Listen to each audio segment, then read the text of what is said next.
Hi, my name is Scott Mullins, and I'm with the Ohio Department of Transportation, and we are bringing you another update on our I-75 project. I'm here with project engineer Mike Butler from Putnam County, and he is overseeing the construction of this new bridge, which is next to, it's our railroad bridge, which is north of Reservoir Road and south of State Route 81, and we are also adjacent to the National Limestone Quarry, to give you an idea of where we're at. So Mike, you've been out here for the entire project overseeing the structures, correct? Yes, correct. This structure that we are replacing, when was it built? It was built in 1956. 1956, and our new structures are going to be just outside of the existing structure? Yes, the first phase will be constructed outside of the existing structure, and then upon phase 2, we'll demo the structure and build the inside phase. Okay. So we're going to build enough to put 2 lanes of traffic on the outside? outside? Yeah, it'll be roughly around 30 feet. Okay. And how long have you been working on this bridge? 2 weeks now we've been doing the drilled shafts. Okay. What is a drilled shaft? Drilled shaft is, what it is it's a foundation starting point for the pier that's going to go on top of it. Okay. So the drilled shafts basically carry the load of the whole Correct, structure, yes. right? This drilled shaft is an end-bearing drilled shaft, and all the structural stability will come off of the rock. It's drilled down into the bedrock. About how deep into the ground are you? The ones for Pier 2 over here are 14 foot into the ground. These ones will be about 11 foot into the ground.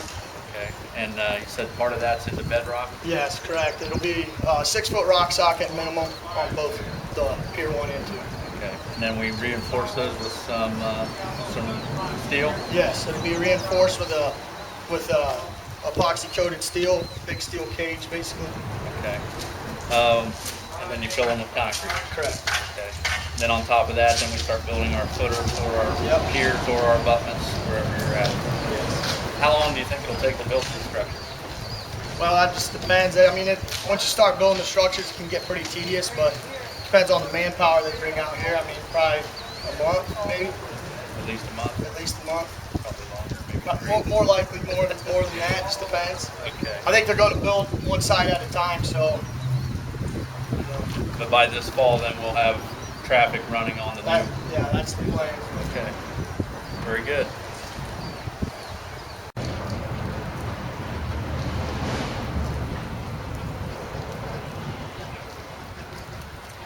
Okay, we're back again to explain more about the drilled shafts for the bridge that goes by the CF&E Railroad.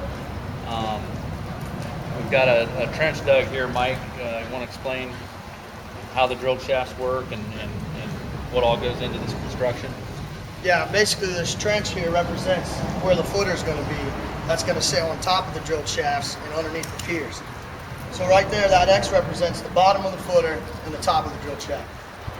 Okay, how big around are these drilled shafts that hold the pier up? They're 48 inches, 4 foot in diameter. Diameter. And you said before they are about 11 or 12 feet deep?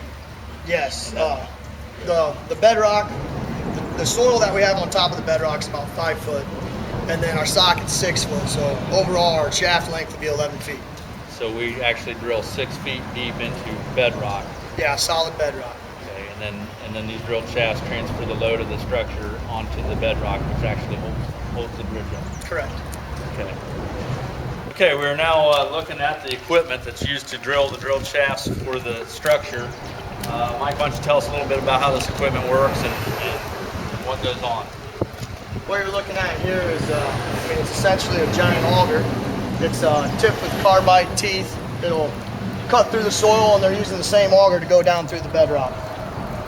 And start to finish on one drilled shaft, you said it's about 12 feet deep. How long does it take them to drill one? I mean, Scott, you know what, as well as anybody, anything can happen when you're drilling these shafts. I mean, it depends on, how hard the rock is. Typically, we've gotten some done in an hour, 2 hours, some of them taking 3-4 hours. So to drill one shaft? Yeah, it just depends on how hard that rock layer is. So I'm assuming they cut through the dirt and the dirt takes a matter of minutes to get down to the rock, and the rock's the battle. Could be 3 or 4 hours just to cut a 6 foot socket in the rock. So it's a very expensive operation and takes a lot of time, but it's the most important piece of the structure.